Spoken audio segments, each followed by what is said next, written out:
ಬಸವನ ಕೀರ್ತಿಯೇ ಜ್ಞಾನಕ್ಕೆ ಮೂಲ. ಬಸವ ಬಸವ ಎಂಬುದೇ ಭಕ್ತಿ ಕಪಿಲ ಸಿದ್ಧಮಲ್ಲಿಕಾರ್ಜುನ. ಬಸವಾದಿ ಪ್ರಮಥರನ್ನ, ಜಗತ್ತಿನ ಎಲ್ಲ ದಾರ್ಶನಿಕರನ್ನು ಸ್ಮರಿಸಿಕೊಡ್ತಾ ಈ ಒಂದು ಕರ್ನಾಟಕ ಸಾಂಸ್ಕೃತಿಕ ನಾಯಕ ವಿಶೇಷ ಉಪನ್ಯಾಸ ಕಾರ್ಯಕ್ರಮದ ಅಧ್ಯಕ್ಷರಾಗಿರುವಂತಹ ಶರಣ ಡಾಕ್ಟರ್ ರೋಹಿತ್ ಸರ್ ಅವರೇ ಮತ್ತು ಉದ್ಘಾಟನೆಯನ್ನು ನೆರವೇರಿಸಿರುವಂಥ ನಮ್ಮ ಹಿರಿಯರು ಮಾರ್ಗದರ್ಶಕರು ಆದಂಥ ಡಾಕ್ಟರ್ ಮಹಾಬಲೇಶ್ವರ ರೆಡ್ಡಿಯವರೇ, ಜೊತೆಗೆ ವೇದಿಕೆಯಲ್ಲಿರುವಂಥ ಎಲ್ಲ ನನ್ನ ಗಣ್ಯಮಾನ್ಯ ಶರಣರಲ್ಲಿ ಶರಣಾರ್ಥಿಗಳು, ಇಲ್ಲಿ ಆಗಮಿಸಿರುವಂತಹ ಎಲ್ಲ ಪ್ರಾಧ್ಯಾಪಕ ವೃಂದದ ಶರಣ ತಂದೆ ತಾಯಿಗಳಲ್ಲಿ ಮತ್ತು ಎಲ್ಲ ನನ್ನ ವಿದ್ಯಾರ್ಥಿ ಶರಣೆಯ ತಂದೆ ತಾಯಿಗಳಲ್ಲಿ ನಿಮ್ಮ ಅಂತರಾತ್ಮಕ್ಕೆ ಶರಣಾರ್ಥಿಗಳು. ಶರಣಾರ್ಥಿ ಅಂತ ಹೇಳಿದಾಗ ಎಲ್ಲರೂ ಶರಣಾರ್ಥಿ ಅಂತ ಹೇಳೋದು. ಶರಣಾರ್ಥಿ ಇನ್ನೂ ಹಿಂದಿನಿಂದ ಕೇಳಿ ಬರ್ತಾ ಇಲ್ಲ ನಾನು. ಯಾಕಂದ್ರೆ ನೀವು ಭಾಳ ಪವರ್ಫುಲ್ ಸ್ಟೂಡೆಂಟ್ಸ್. ಇಂಜಿನಿಯರಿಂಗ್ ಸ್ಟೂಡೆಂಟ್ಸ್ ಅಂದ್ರೆ ಶಕ್ತಿ ಸಂಪನ್ನರು. ಡಾಕ್ಟರ್ಗಳಿಗಿಂತ ನೀವು ಭಾಳ ಶಕ್ತಿ ಸಂಪನ್ನರಿರ್ತೀರಿ ನೀವು. ಅದಕ್ಕೆ ಇನ್ನೊಮ್ಮೆ ಹೇಳ್ತೇನೆ, ನಾನು ನಿಮ್ಗೆಲ್ಲ ಶರಣಾರ್ಥಿ ಹೇಳ್ತೇನೆ, ನೀವು ಶರಣಾರ್ಥಿ ಅನ್ನ ಪ್ರತಿಯೊಬ್ಬರ ಧ್ವನಿ ನನ್ನ ಕಿವಿಗೆ ಬೀಳ್ಬೇಕು, ಹಂಗೆ ಹೇಳ್ಬೇಕು. ಶರಣಾರ್ಥಿ.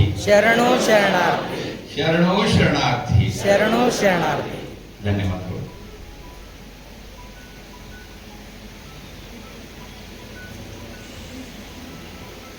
ಹರಳಯ್ಯನವರು ಮೋಚಿ ಕಾಯಕದ ಶರಣರು. ಒಮ್ಮೆ ಬಸವಣ್ಣನವರು ಹೊರಡು ಹೋಗ್ತಾ ಇರುವಾಗ, ತಮ್ಮ ಕಾಯಕಕ್ಕೆ ಹೋಗ್ತಾ ಇರುವಾಗ ಇವರು ಭೇಟಿ ಆಗ್ತಾರೆ. ಇವರು ಶರಣು ಅಪ್ಪನವರೇ ಅಂತ ಹೇಳ್ತಾರೆ. ಬಸವಣ್ಣನವರು ಏನ್ ಮಾಡ್ತಾರಂದ್ರೆ ಶರಣಾರ್ಥಿ ಹರಳಯ್ಯನವರೇ ಅಂತ ಹೇಳ್ತಾರೆ. ಹರಳಯ್ಯನವರು ಅಸ್ಪೃಶ್ಯ ಕುಲದವರು ಅನ್ನುವಂಥ ಕೀಳರಿಮೆ ಇತ್ತವರಿಗೆ. ಅಪ್ಪ ಬಸವಣ್ಣನವರು ನಮ್ಮನ್ನ ಇಷ್ಟೆಲ್ಲ ಎತ್ತುಕೊಂಡಂಥವ್ರು ಒಂದು ಸಾರಿ ಶರಣ ಹೇಳಿದ್ರೆ 2 ಸಾರಿ ಶರಣ ಹೇಳಿದ್ರು ಅಂತ ಹೇಳಿ ಸತಿಪತಿಗಳು ಕಲ್ಯಾಣಮ್ಮ ಹರಳಯ್ಯನವ್ರು ಏನ್ ಮಾಡಿದ್ರು ಅಂದ್ರೆ ತಮ್ಮ ತೊಡೆಯ ಚರ್ಮದಿಂದ ಪಾದರಕ್ಷೆಗಳನ್ನ ಮಾಡಿ ಬಸವಣ್ಣನವರಿಗೆ ಹೋಗಿ ಅರ್ಪಿಸ್ತಾರ.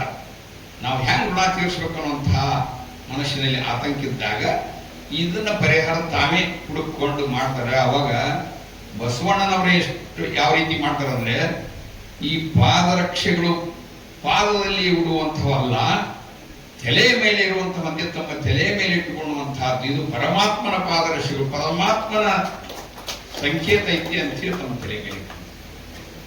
ಇದನ್ನು ಯಾಕೆ ಹೇಳಿದೆ?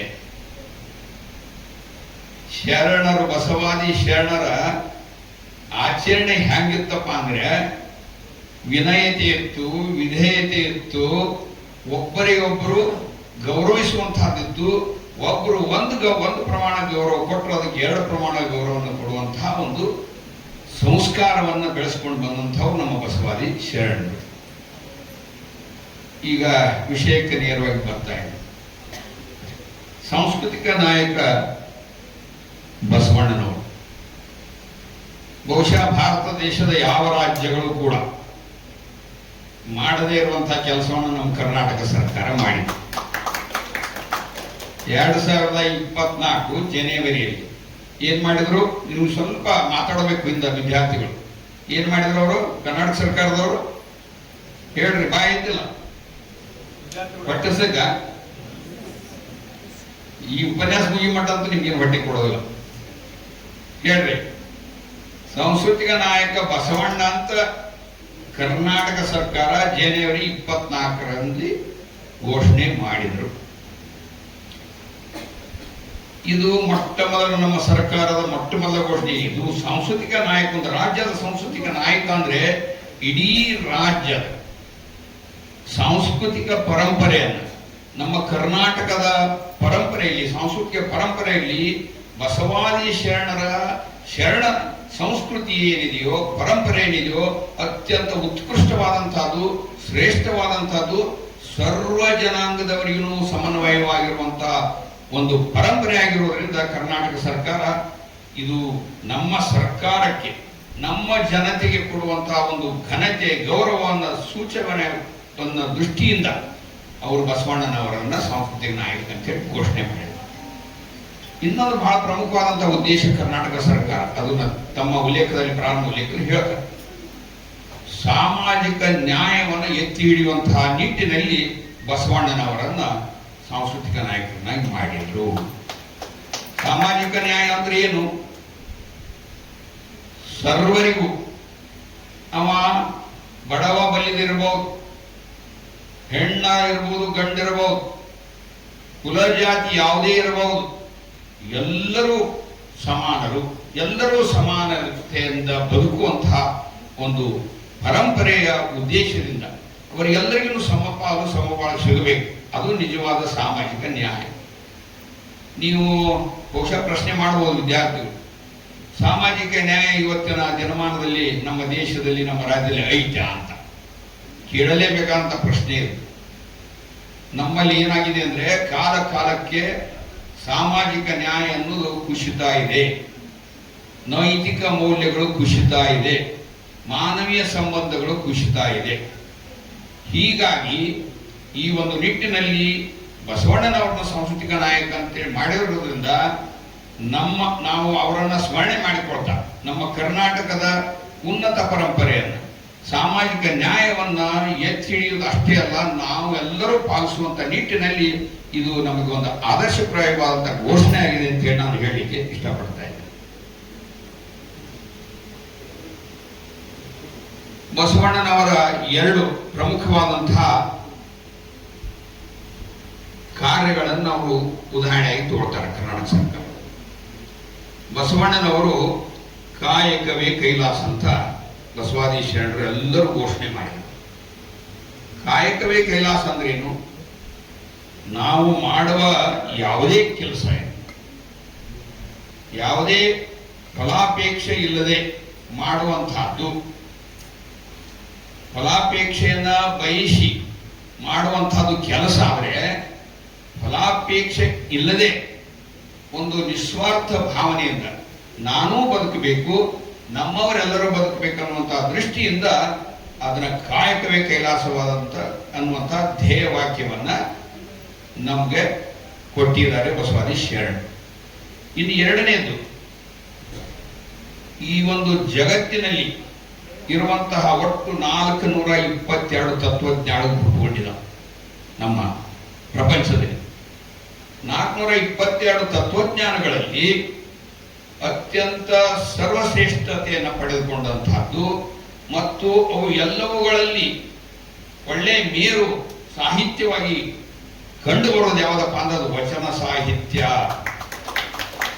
ವಚನ ಸಾಹಿತ್ಯ ಬಸವಾದಿ ಶರಣರು ರಚನೆ ಮಾಡಿದ್ರಲ್ಲ, ವಚನ ಎಲ್ಲ ಅನೇಕ ತತ್ವಜ್ಞಾನಗಳು ಪ್ರಯೋಗ ಮಾಡಿ ಸೈಂಟಿಫಿಕ್ ಅನೇಕ ವಿಧಾನಗಳನ್ನು ಅನುಸರಿಸಿ ಕಂಡು ಹಿಡಿದು ಕೊಟ್ಟಿರಬಹುದು. ಆದರೆ ವಚನ ಸಾಹಿತ್ಯ ಅನ್ನುವಂಥದ್ದನ್ನ ನಾನು ವಚನ ವಿಜ್ಞಾನ ಅಂತ ಹೇಳಿ ಕರಿತೇನೆ. ಯಾಕಂದ್ರೆ ಈ ವಚನ ಸಾಹಿತ್ಯದಲ್ಲಿ ಈ ಪ್ರಪಂಚದಲ್ಲಿರುವಂತಹ ಎಲ್ಲ ವಿಜ್ಞಾನಗಳನ್ನು ಸಹಿತ ವಚನ ಸಾಹಿತ್ಯದಲ್ಲಿದೆ ಅನ್ನುವಂಥದ್ದನ್ನು ನೀವು ಮನವರಿಕೆ ಮಾಡ್ಕೋಬೇಕು. ಫಸ್ಟ್ ನಿಮ್ಮ ತಾಂತ್ರಿಕ ಏನು ಎಂಜಿನಿಯರಿಂಗ್ ಇದೆಯಲ್ಲ ಅದು ಕೂಡ ಇದೆ, ವೈದ್ಯಕೀಯನೂ ಇದೆ, ಎಲ್ಲ ವಿಧವಾದಂತಹ ಜ್ಞಾನವನ್ನ ಒಳಗೊಂಡಿರುವಂತಹದ್ದು ಯಾವುದಪ್ಪ ಅನ್ನೋದು ವಚನ ಸಾಹಿತ್ಯ. ಇನ್ನು ಕರ್ನಾಟಕದ ಸಾಹಿತ್ಯ ಲೋಕದಲ್ಲಿ ಏನಾದರೂ ಶಕ್ತಿ ಐತ್ಯಪ್ಪ ಅಂತಂದ್ರ ಅದು 90%, ಶೇಕಡ 90% ವಚನ ಸಾಹಿತ್ಯದಿಂದ ನಮ್ಮ ಕರ್ನಾಟಕ ಸಾಹಿತ್ಯಕ್ಕೆ ಬಲ ಬಂದಿದೆ ಅನ್ನುವಂಥದ್ದನ್ನ ನಾವು ಇವು ಪ್ರಮುಖವಾದಂತಹ ಅಂಶಗಳನ್ನ ನಾವು ನೆನಪಿಟ್ಕೋಬೇಕು. ಇನ್ನು ಗಾಂಧೀಜಿಯವರು ಒಂದು ಮಾತು ಹೇಳ್ತಾರೆ.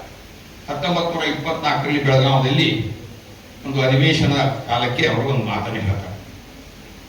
ಬಸವಣ್ಣನವರ ಅನುಯಾಯಿಗಳು ಅವರ ತತ್ವ ಸಿದ್ಧಾಂತವನ್ನು ಚಾಚೂ ತಪ್ಪದೆ ಆಚರಿಸಿದಲ್ಲಿ ಕೇವಲ ಭಾರತವನ್ನಷ್ಟೇ ಅಲ್ಲ, ಇಡೀ ಜಗತ್ತನ್ನ ಮೇಲೆತ್ತಬಹುದಂತೇಳಿ ಮಹಾತ್ಮ ಗಾಂಧೀಜಿಯವರು ಹೇಳ್ತಾರೆ. ಒಬ್ಬ ಮಹಾತ್ಮ ಗಾಂಧೀಜಿ ಇಡೀ ಜಗತ್ತಿಗೆ ಆದರ್ಶಪ್ರಾಯವಾದಂತಹ ವ್ಯಕ್ತಿ. ಸತ್ಯ ಅನ್ವೇಷಣೆಯಲ್ಲಿ, ಸತ್ಯ ಶೋಧನೆಯಲ್ಲಿ, ಸತ್ಯಕ್ಕೆ ಇಡೀ ಜಗತ್ತಿನಲ್ಲಿ ಏನಾದರೂ ಒಬ್ಬ ಮಾದರಿ ವ್ಯಕ್ತಿ ಅದರಪ್ಪ ಅಂದ್ರೆ ಮಹಾತ್ಮ ಗಾಂಧೀಜಿಯವರು. ಅಂತಹ ಮಹಾತ್ಮ ಗಾಂಧೀಜಿಯವರು ಈ ಮಾತನ್ನ ಬಸವಣ್ಣನವರ ತತ್ವಗಳಿಗೆ ಅನ್ವಯಿಸಿ ಹೇಳ್ತಾರೆ. ನಾನು ಮುಂದೆ ಬರ್ತೇನೆ, ಲಿಂಗಾಯತ ಅಂದ್ರೆ ಏನಾಗಿದೆ ಇವತ್ತು ಪರಿಸ್ಥಿತಿ ಅಂತ ಮುಂದೆ ಹೇಳ್ತೇನೆ. ಇನ್ನು ಎರಡನೇದು ಜಾನ್ ಬರ್ಕೋ ಅಂತ ಹೇಳಿ ಬ್ರಿಟಿಷ್ ಪಾರ್ಲಿಮೆಂಟಿನ ಸ್ಪೀಕರ್. ಅವ್ರೇನ್ ಹೇಳ್ತಾರಂದ್ರೆ, 12ನೇ ಶತಮಾನದಲ್ಲಿ ಯುನೈಟೆಡ್ ಕಿಂಗ್ಡಮ್ನಲ್ಲಿ ಆಲೋಚನೆ ಮಾಡದೇ ಇರುವ ಕಾಲದಲ್ಲಿ ಮತ್ತು ಆ ಕಾಲದಲ್ಲಿ ಬಸವೇಶ್ವರರು ನಿಜವಾದ ಪ್ರಜಾಪ್ರಭುತ್ವ, ಮಾನವ ಹಕ್ಕುಗಳು ಮತ್ತು ಲಿಂಗ ಸಮಾನತೆಯನ್ನು ಪ್ರತಿಪಾದಿಸಿದರು, ಪ್ರಚಾರ ಮಾಡಿದರು ಎನ್ನುವಂತಹ ವಿಷಯನ ಒಂದು ಅದ್ಭುತವಾದಂತಹದ್ದು ಮತ್ತು ಅಸಾಧಾರಣವಾದಂತಹ ಒಂದು ಕಾರ್ಯ ಇದು ಬಸವಣ್ಣನವ್ರದ್ದು ಅಂತ ಹೇಳಿ United Kingdom British parliament speaker ಹೇಳ್ತಾರೆ. ಅಂದ್ರೆ ಇದನ್ನ ನಾವು ಯಾಕೆ ಇದನ್ನ ಜಗತ್ತಿನ ಎಲ್ಲ ದಾರ್ಶನಿಕರು ಬಸವಣ್ಣನವ್ರ ಬಗ್ಗೆ ಹೇಳ್ತಾರೆ. ನಾನೊಂದು 2 ಉದಾಹರಣೆ ಕೊಡ್ತೇನೆ ಅಷ್ಟೇ. ಇನ್ನು Edgar Thurston ಅನ್ನುವಂಥವ್ರು 1933ರಲ್ಲಿ land of Lingam ಅನ್ನುವಂಥ ಒಂದು ಗ್ರಂಥವನ್ನ ಇಡೀ ಭಾರತ ದೇಶವನ್ನ ಸಂಚಾರ ಮಾಡ್ತಾರೆ. ಅವರು ಇಲ್ಲಿ ಇರುವಂತಹ ಎಲ್ಲ ತತ್ವಗಳನ್ನ, ಸಿದ್ಧಾಂತಗಳನ್ನ, ಧರ್ಮಗಳನ್ನೆಲ್ಲ ಅಧ್ಯಯನ ಮಾಡಿದ ನಂತರ ಒಂದು ವಾಕ್ಯವನ್ನ ಬರೀತಾರೆ. ಭಾರತದ ಒಂದನ್ನು ವಿಷಯ ಇಟ್ಕೊಳ್ತೇನೆ, ಅನೇಕ ವಿಷಯವನ್ನು ಅವರು ಬಸವಾದಿ ಶರಣರ ಬಗ್ಗೆ ಹೇಳಿದ್ದಾರೆ. ಒಂದು ಮಾತನ್ನು ನಾನು ಹೇಳ್ತೇನೆ. ಭಾರತದ ಮೊಟ್ಟ ಮೊದಲ ಸ್ವತಂತ್ರ ಚಿಂತಕ ಯಾರಪ್ಪ ಅಂತಂದ್ರೆ ಅದು ಬಸವಣ್ಣನವರು ಅಂತ ಹೇಳಿ ಅವರು ಘೋಷಣೆ ಮಾಡ್ತಾರೆ. 1933. ಇದು ಬಸವಣ್ಣ ಅಂದ್ರೆ ಏನು ಅಂತ ನಾವು ಪ್ರಾರಂಭದಲ್ಲಿನೇ ತಿಳ್ಕೋಬೇಕಾಗಿದೆ. ಇದು ಕಾಮನ್ ಆಗಿ ಎಲ್ಲರಿಗೂ ಗೊತ್ತಿರಬೇಕು ಅನ್ನುವಂತಹ ದೃಷ್ಟಿಯಿಂದ ಇದನ್ನ ನಾನು ಉದಾಹರಣೆಯಾಗಿ ತಗೊಂಡಿದ್ದೀನಿ. ಇನ್ನು ಸಾಂಸ್ಕೃತಿಕ ನಾಯಕ 3 ಶಬ್ದದಲ್ಲಿ ಸಾಂಸ್ಕೃತಿಕ ನಾಯಕ ಬಸವಣ್ಣನವರು 3 ಶಬ್ದ. ಬಸವಣ್ಣನವ್ರ ಬಗ್ಗೆ ದೀರ್ಘವಾಗಿ ಮಾತಾಡೋಣ. ಸಾಂಸ್ಕೃತಿಕ ನಾಯಕ ಅಂದ್ರೆ ಏನಾದ್ರೂ ವ್ಯಾಖ್ಯಾನಗಳಿಗೇನು ಅನ್ನುವಂಥದ್ದನ್ನು ಸ್ವಲ್ಪ ನೋಡೋಣ. ಚಿಂತನೆ, ಅರಿವು, ಆಚರಣೆ ಮತ್ತು ಅನುಭವಗಳಿಂದ ಸಮಾಜಕ್ಕೆ ಸನ್ಮಾರ್ಗದ ತತ್ವಗಳನ್ನ ಕೊಡುವಂಥವ್ರು ಯಾರಪ್ಪ ಅವರು ಅಂದ್ರೆ ಸಾಂಸ್ಕೃತಿಕ ನಾಯಕರು. ಎರಡನೇ, ಸಮಾಜದ ಮೌಲ್ಯಗಳು, ಆಲೋಚನೆಗಳು ಮತ್ತು ಜೀವನ ಶೈಲಿಯನ್ನು ರೂಪಿಸಿ ಅದನ್ನು ಅನುಸರಿಸಲು ಜನರಿಗೆ ಪ್ರೇರಣೆಯನ್ನ ಕೊಡುವಂತಹವ್ರು ಯಾರಪ್ಪ ಅವರು ಸಾಂಸ್ಕೃತಿಕ ನಾಯಕರು. ಸಮಾಜದಲ್ಲಿ ಜಾತಿ, ವರ್ಣ, ವರ್ಗ, ಲಿಂಗ, ಜಾತಿ ಭೇದಗಳನ್ನು ಮತ್ತು ಸಮಾಜದಲ್ಲಿ ಆಗುತ್ತಿರುವಂತಹ ಜನರಿಗೆ ಆಗುತ್ತಿರುವ ಅನ್ಯಾಯಗಳನ್ನು ನಿವಾರಣೆ ಮಾಡಲಿಕ್ಕೆ ಯಾರು ಶ್ರಮಿಸ್ತಾರೋ ಅವರು ಸಾಂಸ್ಕೃತಿಕ ನಾಯಕರು. ಇಡೀ ದೇಶದಲ್ಲಿ ಸಮಾನತೆ, ಸಹೋದರತೆ ಮತ್ತು ಮಾನವೀಯತೆಯನ್ನು ಬೆಳೆಸುವಂಥವ್ರು ಯಾರು ಅವರು ಸಾಂಸ್ಕೃತಿಕ ನಾಯಕರು. ವಿಶ್ವ ಮಾನವೀಯ ಮೌಲ್ಯಗಳು ವಿಶ್ವಕ್ಕೆಲ್ಲಕ್ಕೂ ಅವು ಅನ್ವಯ ಆಗುವಂಥವು, ಇನ್ನು ಇಡೀ ವಿಶ್ವವನ್ನೇ ಒಪ್ಪುವಂತಹ ವಿಶ್ವ ಮಾನವೀಯ ಮೌಲ್ಯಗಳನ್ನು ರಾಜಕೀಯದಲ್ಲಿ ಪ್ರತಿಬಿಂಬಿಸುವಂತೆ ಮಾಡುವವರು. ಇವತ್ತು ರಾಜಕಾರಣ ಏನಾಗಿದೆ ಅನ್ನೋದು ನಿಮ್ಗೆಲ್ಲರಿಗೂ ಗೊತ್ತೈತಿ. ರಾಜಕೀಯ ಅಂದ್ಬಿಟ್ರೆ ಸಾಕು, ಒಂದು ನಮೂನಿ ಕೀಸರು ಹಿಡಿಯುವಷ್ಟರ ಮಟ್ಟಿಗೆ ನಮ್ಮ ಮನಸ್ಥಿತಿಗಳು ಆಗ್ಬಿಡ್ತದ. ಆದರೆ ಒಬ್ಬ ಸಾಂಸ್ಕೃತಿಕ ನಾಯಕ ಏನ್ ಮಾಡ್ತಾನಂತಂದ್ರೆ ಸಮಾನತೆ, ಸಹೋದರತೆ, ಮಾನವೀಯತೆಯನ್ನ ರಾಜಕಾರಣದಲ್ಲಿ ಅಳವಡಿಸುವಂತಹ ಯಾರು ಅವರು ಸಾಂಸ್ಕೃತಿಕ ನಾಯಕರು ಅಂತ ನಾವು ಅರ್ಥೈಸಬಹುದು. ಇನ್ನು ಧರ್ಮದ ಹೆಸರಿನಲ್ಲಿ ಇವತ್ತು ಇಡೀ ಪ್ರಪಂಚದಲ್ಲೇ ಯುದ್ಧಗಳು ನಡೀತಾ ಇದ್ದಾವು, ಕಚ್ಚಾಡ್ತಾ ಇದ್ದಾರೆ ದೇಶದವರು. ಆಮೇಲೆ ಕೋಮುಗಳು ಗಲಭೆಗಳಾಗ್ತಾ ಇದ್ದಾವು. ಇದನ್ನೆಲ್ಲ ನೋಡಿದ್ರೆ ಧರ್ಮ ಅನ್ನುವಂಥದ್ದು ಏನಾಗ್ಬಿಟ್ಟಿದ್ರು ಸಂಪೂರ್ಣ ಕಲುಷಿತ ಆಗಿಬಿಟ್ಟಾವು. ಧರ್ಮ ಯಾವ ಧರ್ಮಗಳು ಕೆಟ್ಟ ಧರ್ಮವಲ್ಲ, ಎಲ್ಲ ಧರ್ಮಗಳು ಸದ್ಯಕ್ಕ ಮಾನವನ ಏಳಿಗೆಗಾಗಿ, ಶಾಂತಿಗಾಗಿ, ಅವನ ಪ್ರಗತಿಗಾಗಿನೇ ಒಳ್ಳೆಯ ಸಂದೇಶಗಳನ್ನ ಕೊಟ್ಟಿಲ್ಲ. ಆದ್ರೆ ಧರ್ಮ ಅನ್ನುವಂಥದ್ದು ಏನಾಗ್ಬಿಟ್ಟಿದೆ ಅಂದ್ರೆ ಈಗ ಸ್ವಾರ್ಥ, ವ್ಯಾಪಾರೀಕರಣ, ಜಾಗತಿಕೀಕರಣ ಹೆಸರಿನಲ್ಲಿ ಅವನ್ನೆಲ್ಲ ಕುಲಿಗೇಡಿಸಿ ಧರ್ಮ ಅಂದ್ರೆ ಎಲ್ಲಿ ಧರ್ಮ ಹೋಗಪ್ಪ ಅನ್ನೋಷ್ಟರ ಮಟ್ಟಿಗೆ ನಾವು ಇವತ್ತು ಬಂದು ಮುಟ್ಟಿರುವಂತಹ ಪರಿಸ್ಥಿತಿ ಇವತ್ತು ಸಮಾಜದಲ್ಲಿ ಇದೆ. ಇದನ್ನ ಬಸವಣ್ಣನವರ ಮುಂದಾಲೋಚನೆ ಏನಿತ್ತು ಆಲೋಚನೆ ಮಾಡ್ರಿ ನೀವು. ಬಸವಣ್ಣನವರು 850 ವರ್ಷಗಳ ಹಿಂದೆನೆ ಧರ್ಮವಂದ್ರೆ ಏನಪ್ಪಾ ಅಂದ್ರೆ ಅದು ನಿಜವಾದ ಆಧ್ಯಾತ್ಮಿಕತೆ. ಆಧ್ಯಾತ್ಮಿಕತೆ ಅಂದ್ರೆ ಏನು? ನಾನು ಎಲ್ಲಿಂದ ಬಂದೆ, ನಾನು ಯಾಕೆ ಬಂದೆ, ನಾನು ಎಲ್ಲಿಗೆ ಹೋಗ್ತೀನಿ, ಈ 3 ಪ್ರಶ್ನೆಗಳು ಸಾಕು. ಇವನ್ 3 ಪ್ರಶ್ನೆಗಳಿಗೆ ಏನು ಉತ್ತರ ಸಿಗುತ್ತೋ ಅದೇ ಆಧ್ಯಾತ್ಮಿಕತೆ. ಅಂದ್ರೆ ಸತ್ಯವಾಗಿರುವಂತಹದ್ದು, ಯಾವಾಗಲೂ ಶಾಶ್ವತವಾಗಿರುವಂತಹ ತತ್ವ, ಅದು ಆಧ್ಯಾತ್ಮಿಕತೆ. ಆ ಆಧ್ಯಾತ್ಮಿಕತೆ ಧಾರ್ಮಿಕತೆಯನ್ನು ಅವರು ಆಧ್ಯಾತ್ಮಿಕತೆಯ ಸ್ವರೂಪದಲ್ಲಿ ನಮಗ ಸಮಾಜಕ್ಕೆ ಕೊಟ್ಟರು. ಅದಕ್ಕಾಗಿ ಸಾಂಸ್ಕೃತಿಕ ನಾಯಕ ಅಂದ್ರೆ ಯಾರಪ್ಪ ಅಂತಂದ್ರೆ ಧರ್ಮವನ್ನ ಆಧ್ಯಾತ್ಮಿಕ ಸ್ವರೂಪದಲ್ಲಿ ತಿಳಿಸಿಕೊಡುವಂತಾರೆ ಯಾರೋ ಸಾಂಸ್ಕೃತಿಕ ನಾಯಕರು. ಕೊನೆಯದಾಗಿ ತನ್ನ ತಾನರಿತು ತಾನಾರೆಂದು ತಿಳಿದೊಡೆ ತಾನೇ ದೇವನೋಡ ಅಪ್ರಮಾಣ ಕೂಡದ ಸಂತವಾಗಿಲ್ಲ. ನೀವು ಯಾರಂತ ಕೇಳಿದ್ರೆ ಏನ್ ಹೇಳ್ತೀರಿ ನೀವು? ಒಬ್ರು ಯಾರಾದ್ರೂ ಈ ಕಡೆ ಮಹಿಳೆಯರ ಕೈ ಎತ್ರಿ, ವಿದ್ಯಾರ್ಥಿನಿಯರು ಒಬ್ರ ಹತ್ರ ಕೈ ಎತ್ರಿ. ಎತ್ತಲ್ಲ, ನಾನ ಕೇಳ ಎತ್ತೀಯ ನಮ್ಮ ನೀವು ಕೈ ಎತ್ರ ಒಬ್ರ ಹತ್ರ. ನಾನು ಭಯ ಪಡಬೇಡಿ, ಸಮಯ ವ್ಯರ್ಥ ಮಾಡಬೇಡಿ. ಆಯ್ತು, ಅವರು ಕೆಂಪು ಡ್ರೆಸ್ ಹಾಕೊಂಡಲ್ಲ, ಅವ್ರು ಎದ್ದು ನಿಲ್ರಿ ಅಂದಿತ್ತು. ಅಮ್ಮ ಹೇಳಮ್ಮ ತಾಯಿ, ನೀವೇ ಹೇಳ್ರಿ. ಏನಿಲ್ಲ, ನಾ ಏನು ಭಾಳ ಸರಳ ಪ್ರಶ್ನೆ ಮಾಡ್ತೀನಿ, ದೊಡ್ಡ ಕಷ್ಟಪಡಬೇಡ್ರಿ. ಹಾ, ವೆರಿ ಗುಡ್. ಚಪ್ಪಲ್ ತಟ್ರಿ ಅವರಿಗೆ. ಏನಮ್ಮ ನಿನ್ನ ಹೆಸರು? ನಿನ್ನ ಯಾಕೆ ಹೇಳ್ಸಿ ಗೊತ್ತ? ನಾನು ಭಾಳ ಲಕ್ಷ ಕೊಟ್ಟು ಕೇಳಾಕೈತಿ. ನೀನು ಯಾರು? ನಾ ಪ್ರಶ್ನೆ ಮಾಡೇನಿ, ಹೇಳು. ನೀ ಯಾರು ಹೇಳು, ಸಂಕೋಚ ಮಾಡ್ಕೋಬೇಡ. ಏನು ಅನ್ಸಿದ್ದನ್ನು ಹೇಳು, ಸರಿಯೋ ತಪ್ಪು ಅಂತ ಆಲೋಚನೆ ಮಾಡಬೇಡ, ಹೇಳು.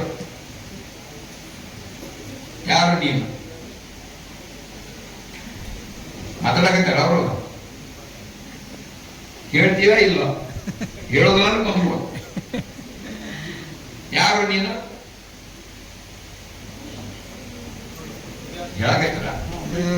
ಕೊಟ್ಬಿಡ್ರಿ ಬೇಗ. ಆ ಕಡೆಯಿಂದ ಒಬ್ರು ಯಾರು ವಿದ್ಯಾರ್ಥಿಗಳು ಎದ್ದಿಲ್ರಿ? ಒಬ್ರು ಯಾರು? ಇದ ಪ್ರಶ್ನೆ ಕೇಳ್ತೀನಿ, ಹೇಳಮ್ಮ. ಯಾರು ನೀವು? ವಿದ್ಯಾರ್ಥಿ. ಶಬಾಷ್. ಮತ್ತೇನು? ಬರೀ ವಿದ್ಯಾರ್ಥಿನ ನೀವು? ಮತ್ತೊಮ್ಮೆ ಕೇಳ್ತೀನಿ, ಯಾರು ನೀನು?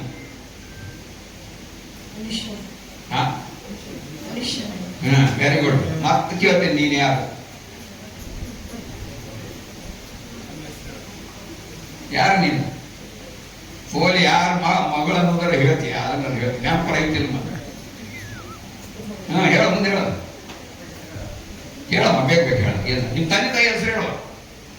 ತಂದೆ ಹೆಸರು ಜಿ ಕಿರಾಚಾರ್, ತಾಯಿ ಹೆಸರು ಜಿ ಶಶಿರೇಖಾ. Very good. ನಿಮ್ಮ ಅಜ್ಜ ಅಜ್ಜಿ ಹೆಸರು ಹೇಳು. ನಿಮ್ಮ ತಂದೆ ಹೆಸರು ಹೇಳು. ವಡ್ಡಿ ಜಗನ್ನಾಥಾಚಾರ್, ತಾಯಿ ಹೆಸರು ಸಾವಿತ್ರಮ್ಮ. Very good. ಅಜ್ಜ ಅಜ್ಜಿ ಹೆಸರು ಹೇಳಿದಲ್ಲ, ಅವರ ತಂದೆ ತಾಯಿ ಹೆಸರು ಹೇಳು. ರಾಘವೇಂದ್ರಾಚಾರ್, ನಿರ್ಮಲ. Very good. ಚಪ್ಪಲ್ ತಟ್ಟು ಜೋರಾಗಿ. ಅವ್ರ ತಂದೆ ತಾಯಿ ಯಾರು? ಗೊತ್ತಿಲ್ಲ. Very good. ಆ ಕಡೆ ಗಂಡ್ಮಕ್ಳು ಒಬ್ರು ಯಾರು ಹೇಳ್ರಪ್ಪ ವಿದ್ಯಾರ್ಥಿಗಳು? ಬೇಗ ಹೇಳ್ರಿ. ಏನಿಂತ ಸಿಂಪಲ್ ಕ್ವಶನ್ಗೆ ನಾಚ್ಕೊಂತೀರಲ್ಲ ನೀವು, ಇಂಜಿನಿಯರಿಂಗ್ ಹುಡುಗರು ಹೆಂಗಪ್ಪ? ಸರಿ, ಸಾಕು. ಇದೊಂದು ಉದಾಹರಣೆ ಸಾಕು. ನಮ್ಗೆ ಏನಪ್ಪ ಅಂದ್ರೆ ನಾನು ಯಾರಪ್ಪ ಅಂದ್ಕೂಳೆ ನಾನು ಸಂಗಮೇಶ್ ಅಂತ ಹೇಳ್ತೀನಿ. ನಾನು ಯಾರು ಅಂತಂದ್ರೆ ಡಾಕ್ಟರ್ ಅಂತ ಹೇಳ್ತೀನಿ. ನಾನು ಯಾರು ಅಂದ್ರೆ ಮಡಿವಾಳಪ್ಪ ಪಾರ್ವತಮ್ಮನ ಮಗ ಅಂತ ಹೇಳ್ತೀನಿ. ನಾನು ಯಾರು ಅಂತ ಕೇಳು ನಮ್ಮ ಅಜ್ಜ ಅಜ್ಜಿ ಹೆಸರು ಹೇಳ್ತೀನಿ. ಒಂದು ಅಜ್ಜ, ಅಜ್ಜ, ಮುತ್ತಜ್ಜ, ಗಿರಿ ಮುತ್ತಜ್ಜ, ಕಲಾ. ಅದ್ರ ಹಿಂದೆ ಗೊತ್ತಿಲ್ಲ ನಮ್ಗ. ಅಂದ್ರೆ ಇಲ್ಲಿ ಏನಾಗ್ತೈತೆ ಅಂದ್ರೆ ನಾವು ಎಲ್ಲರ ಅಪ್ಪ, ಅಪ್ಪನ ಅಪ್ಪ, ಅಪ್ಪನ ಅಪ್ಪ, ಅಪ್ಪನ ಅಪ್ಪ ಎಲ್ಲ ಇಡೀ ಪ್ರಪಂಚದಲ್ಲಿರೋರು ಎಲ್ಲರ ಅಪ್ಪ ಯಾರು? ಒಬ್ರು ಯಾರು ಹೇಳಿ ನೋಡೋಣ.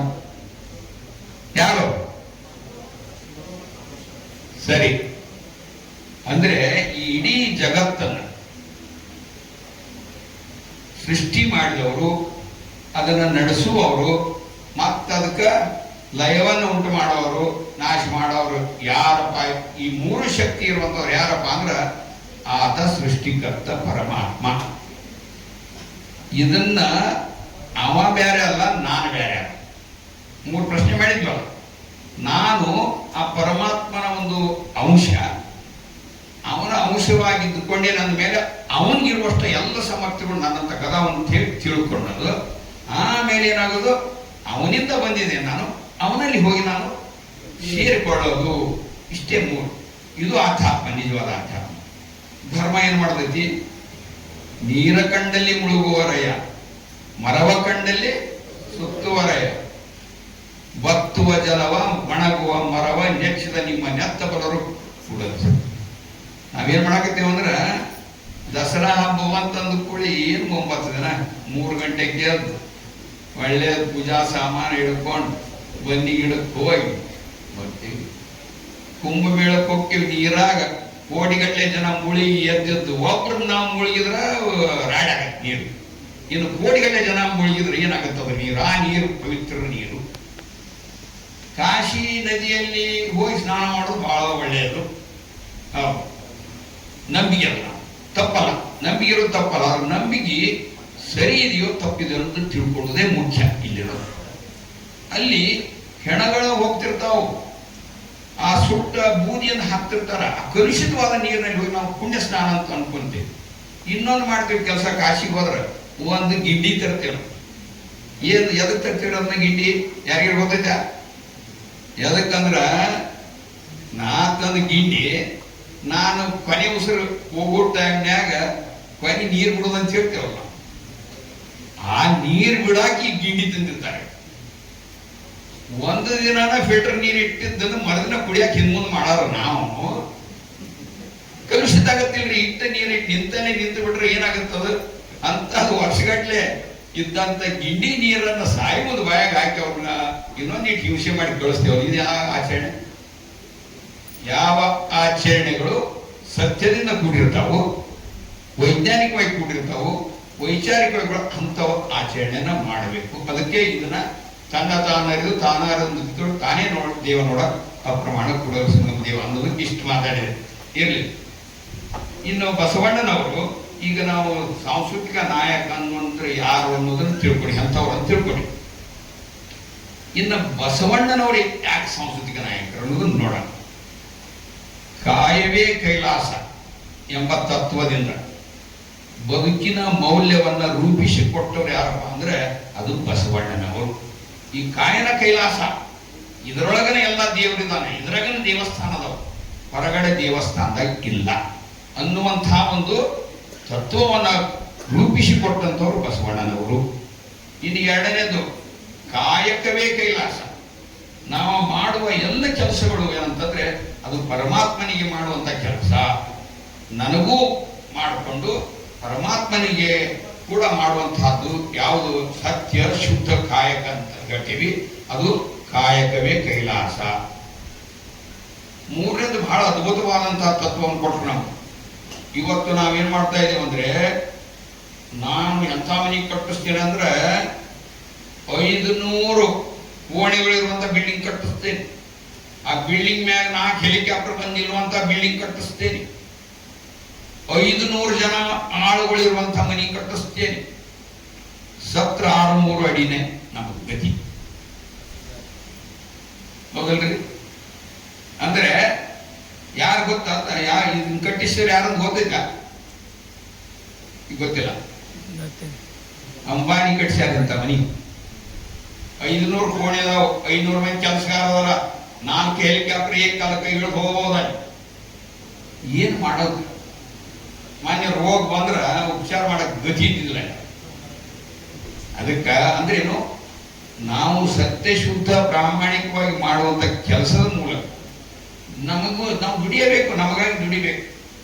ನಮಗಾಗಿ ದುಡಿದು ನಮಗ ಎಷ್ಟು ಅಗತ್ಯತೆ ಇಟ್ಟುಕೊಂಡು ಉಳಿದದ್ದನ್ನು ಸಮಾಜಕ್ಕೆ, ನೊಂದವರಿಗೆ, ಅಗತ್ಯ ಇರೋರಿಗೆ, ಬಡವರಿಗೆ ನೀಡಬೇಕು ಅನ್ನುವಂಥದ್ದು.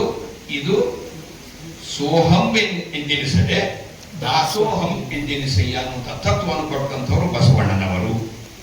ಸೋಹಂ ಅಂದ್ರೆ ನನಗಾಗಿ, ಬರೀ ನನಗಾಗಿ ಸ್ವಾರ್ಥಕ್ಕಾಗಿ ಮಾಡುವಂಥದ್ದು. ದಾಸೋಹಂ ಅಂದ್ರೆ ನಾನು ಮಾಡಿಕೊಂಡು ಇನ್ನೊಬ್ರಿಗೂ ನಾನು ಕೊಡುವಂಥದ್ದು ದಾಸೋಹ. ಇಷ್ಟು ಹೇಳ್ತಾ ಒಂದು ಅಂಶ ನೆನ್ಪಿಟ್ಕೋಬೇಕು. ನಾವು ಬಸವಣ್ಣನವ್ರ ಫೋಟೋ ನಮ್ಮ ಮನೆಯಾಗೆಲ್ಲ ಭಾಳ ಚಂದ ಅಲಂಕಾರ ಮಾಡಿರ್ತೀವಿ. ಬಸವಣ್ಣನ ಹಾಡ ಹಾಡ್ತೀವಿ, ಬಸವಣ್ಣನ ವಚನಗಳು ಹೇಳ್ತೀವಿ, ಭಾಷಣನೂ ಮಾಡ್ತೀವಿ, ಎಲ್ಲನೂ ಮಾಡ್ತೀವಿ. ಕೊನೆಗೆ ಏನಪ್ಪ ನೀನು ವಿಭೂತಿ ಯಾಕೆ ಹಚ್ಚಿಲ್ಲ ಅಂತ ಕೇಳಿದ್ರೆ ಗೊತ್ತಿಲ್ಲ ಅಂತ ಹೇಳ್ತೇನೆ. ಅಂದ್ರೆ ಯಾವ ಜೀವನದ ಆಚರಣೆಗಳಿಗೆ ಅರ್ಥ ಇರೋದಿಲ್ವೋ, ಯಾವುದು ಅದಕ್ಕೆ ನಿಜವಾದ ಮೂಲಭೂತ ತತ್ವ ಇರೋದಿಲ್ವೋ ಅದು ವ್ಯರ್ಥ, ಅದರಿಂದ ಏನು ಉಪಯೋಗ ಆಗೋದಿಲ್ಲ ಅನ್ನುವಂತಹ ಮಾತನ್ನ ಹೇಳ್ತಾ, ಅದಕ್ಕೆ ಬಸವಣ್ಣನನ್ನ ನಾವು ಹೆಂಗ್ ನೋಡ್ಬೇಕಪ್ಪ ಅಂತಂದ್ರೆ,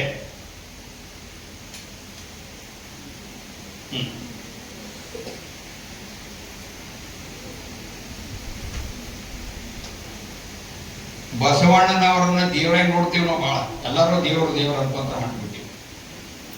ಬಸವಣ್ಣ ದೇವರಲ್ಲ, ಅವರು ಹೇಳ್ಕೊಟ್ಟಿದ್ದು. ಹುಟ್ಟು ಸಾವು ಯಾರಿಗಿರ್ತೈತೋ ಅವರು ಅಲ್ಲ. ರೂಹಿಲ್ಲದ ಕೇಳಿಲ್ಲದ ಅಕ್ಕಮಾದೇವಿ ಹೇಳ್ತಾರ, ಅದರ ದೇವರ ಒಂದು ಪರಿಕಲ್ಪನೆಯನ್ನು ಹೇಳ್ತಾರೆ.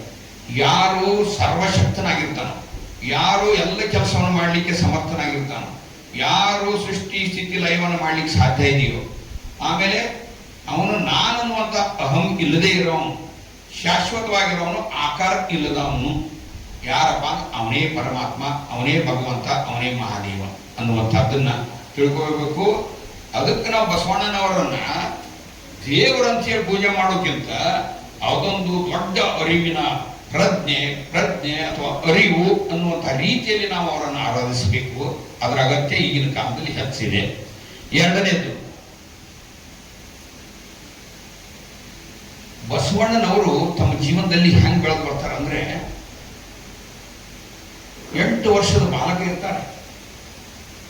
ಸಾಂಪ್ರದಾಯಿಕ ಆಚರಣೆಗಳನ್ನ ವಿರೋಧ ಮಾಡ್ತಾರ. 8 ವರ್ಷದಾಗ ಮನೆಯನ್ನು ಬಿಟ್ಟು ಬರ್ತಾರ. ಅಕ್ಕನಿಗೆ ಉಪನಯನ ಮಾಡದೆ ಇರೋದಕ್ಕೆ ಹೆಣ್ಣು ಮಕ್ಕಳಿಗೆ ಯಾಕಿಲ್ಲ? ಸಮಾನತೆ ಇರಬೇಕು. ನನಗೆ ಮಾಡುವಂತ ಉಪನಯನ ಅಕ್ಕನಿಗೂ ಮಾಡಬೇಕು.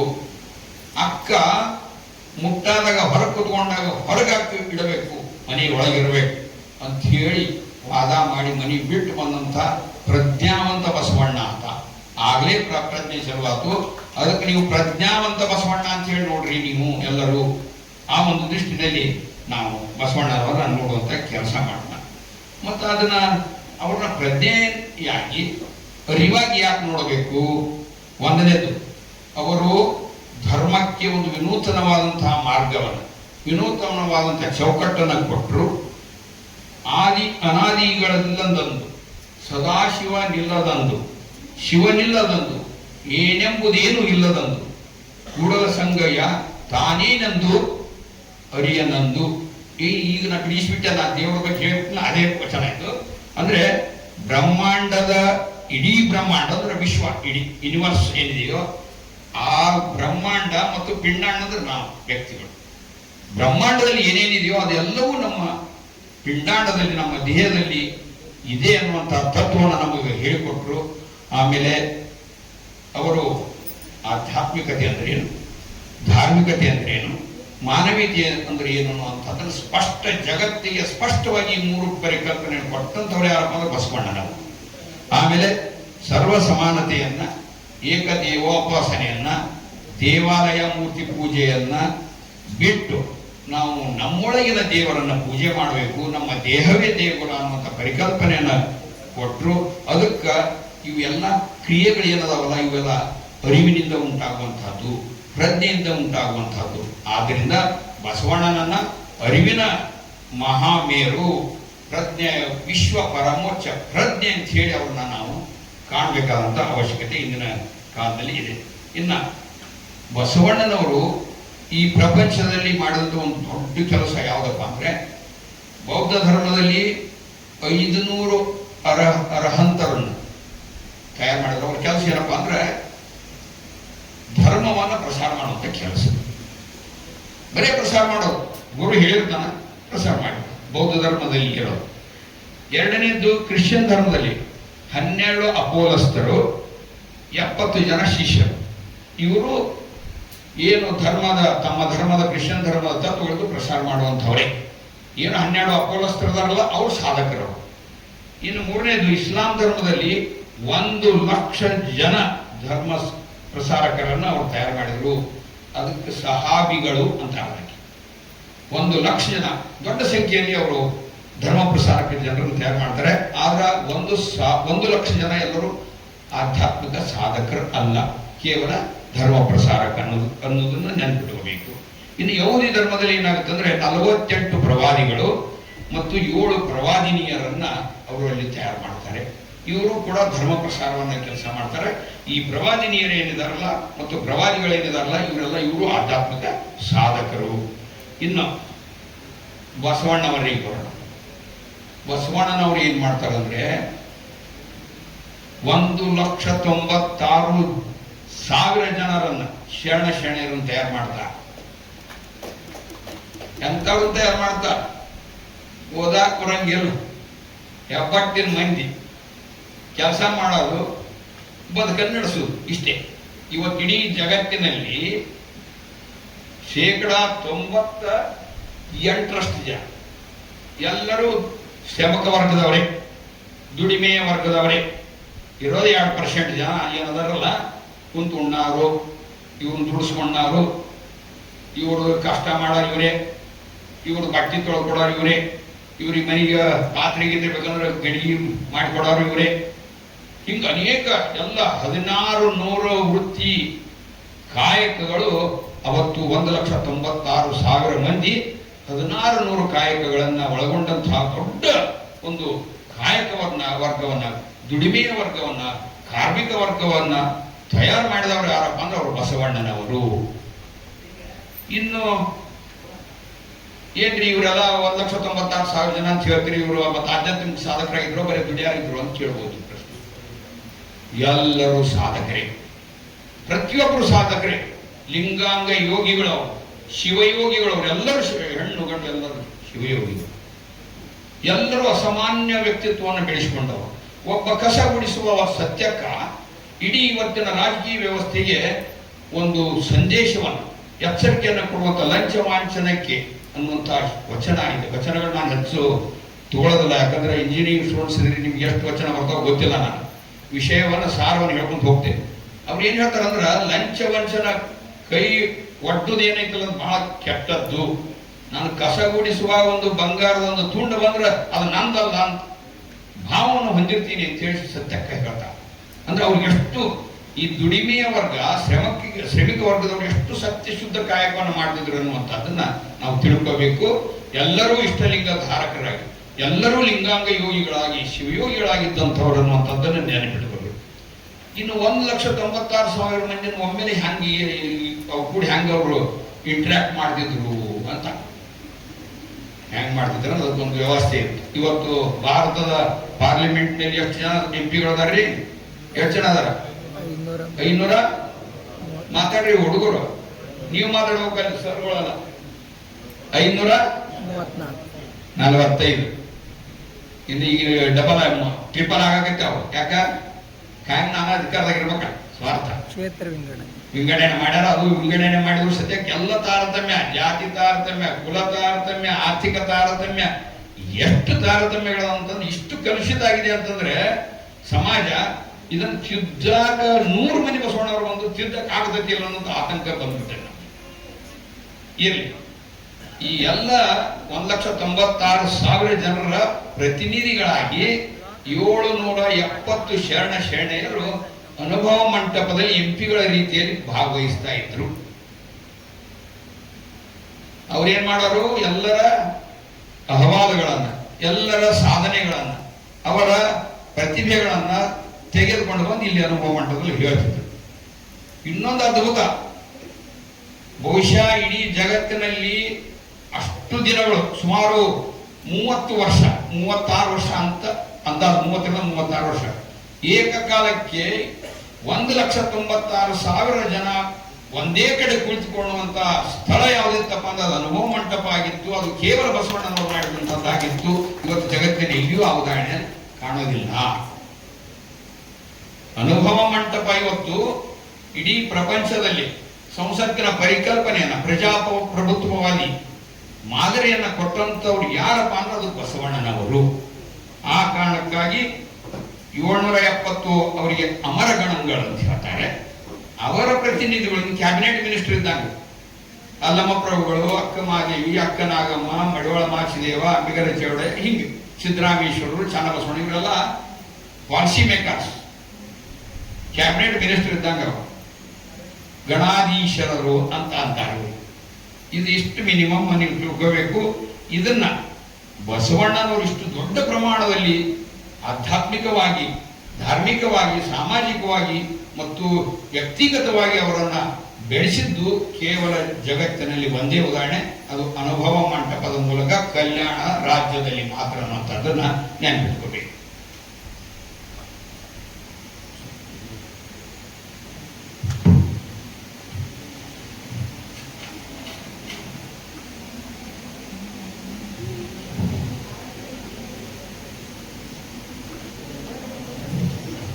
ಬಸವಣ್ಣನವರ ಕಾರ್ಯ ಅಂದ್ರೆ 1948ರಲ್ಲಿ ವಿಶ್ವಸಂಸ್ಥೆಯವರು 30 ಮಾನವ ಹಕ್ಕುಗಳನ್ನು ಘೋಷಣೆ ಮಾಡ್ತಾರೆ. ಅದುವರೆಗೂ ಯಾರು ಮಾನವ ಹಕ್ಕುಗಳ ಬಗ್ಗೆ ಮಾರ್ಟಿನ್ ಲೂಥರ್ ನಂತವರು ಕೆಲವು ಮಂದಿ ದಾರ್ಶನಿಕರೆಲ್ಲ ಆಯ್ತು ಹೋಗಿದ್ದಾರೆ, ಜನರಿಗಾಗಿ ಅವರು ದುಡಿದು ಹೋಗಿದ್ದಾರೆ. 1948ರಲ್ಲಿ ವಿಶ್ವಸಂಸ್ಥೆಯವರು 30 ಮಾನವ ಹಕ್ಕುಗಳನ್ನ ಘೋಷಣೆ ಮಾಡ್ತಾರೆ ಅಧಿಕೃತವಾಗಿ. ಇಡೀ ಎಲ್ಲ ದೇಶಗಳು ಇದನ್ನು ಪಾಲಿಸಬೇಕು. ಈ 30 ಮಾನವ ಹಕ್ಕುಗಳು ಏನಂತಂದ್ರೆ ಬಸವಣ್ಣನವರು 850 ವರ್ಷದ ಹಿಂದೆ ಅನುಭವ ಮಂಟಪದಲ್ಲಿ ಮಂಡಿಸಿದಂತಹ ಮಾನವ ಹಕ್ಕುಗಳೇ ಆಗಿರ್ತಾವ ಅನ್ನುವಂಥದ್ದು ದೊಡ್ಡ ಒಂದು ಸತ್ಯವಾದಂತಹದ್ದು ಮತ್ತು ನಿಜವಾದಂತಹದ್ದು. ನಾವು ಇದಕ್ಕೆ ಹೆಮ್ಮೆ ಪಡಬೇಕು. ಅದು ಕರ್ನಾಟಕದ ಸಾಂಸ್ಕೃತಿಕ ನಾಯಕ ಬಸವಣ್ಣನವರೇ 30. ನೀವು ಅದನ್ನು ತೆಗೆದು ನೋಡ್ರಿ, ಸುಮ್ಮನೆ ನನ್ನ ಮಾತನ್ನು ನಂಬೇಡ್ರಿ ನೀವು ಯಾರು. ಈಗೆಲ್ಲ ಸಿಗುತ್ತೆ, AI ಇದೆ, ಆಮೇಲೆ ಗೂಗಲ್ ಸರ್ಚ್ ಇದೆ, ಎಲ್ಲ ಹುಡುಕೊಂಡು ಅನುಭವ ಮಂಟಪದಲ್ಲಿ ಏನೇನು ಸಾಧನೆಗಳಾಗುವಂಥದ್ದು ನಿಮ್ಗೆ ಸಿಗುತ್ತೆ. ಈ ರೀತಿಯಲ್ಲಿ ಮಾನವ ಹಕ್ಕುಗಳನ್ನ 12ನೇ ಶತಮಾನದಲ್ಲಿನೇ ಅವರು ಸಮಾಜಕ್ಕೆ ಕೊಟ್ಟಿದ್ರು ಅನ್ನುವಂಥದ್ದು ಒಂದು ದೊಡ್ಡ ಹೆಗ್ಗಳಿಕೆ. ಇನ್ನು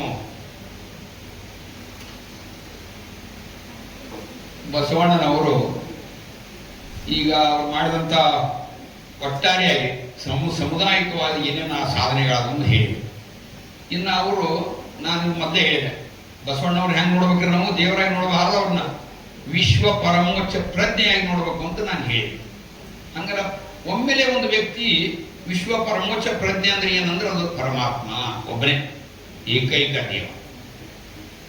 ಆ ಮಟ್ಟಕ್ಕೆ ಒಂದು ವ್ಯಕ್ತಿ ಏರ್ತಾನ ಅನ್ನೋದನ್ನು ತಾವೇ ಸಾಧಿಸಿಕೊಂಡು ಅನುಭವ ತಂದುಕೊಂಡು ಎಲ್ಲ 1,96,000 ಸಾಧಕರನ್ನ ತಯಾರು ಮಾಡಿದ್ರಲ್ಲ, ಅವರ ಪಯಣ ಹೆಂಗಿತ್ತು ಒಮ್ಮೆಲೆ ಒಂದು ದಿನದಲ್ಲಿ ಆಗುವಂಥದ್ದು ಅಲ್ಲ.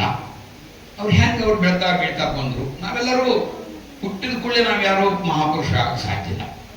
ಹುಟ್ಟಿನಿಂದ ತಾಯಿ ಪಾಲನೆ ಮಾಡ್ತಾರ, ತಂದೆ ಪಾಲನೆ ಮಾಡ್ತಾರ, ಗುರು ಕಲಿಸ್ತಾರ.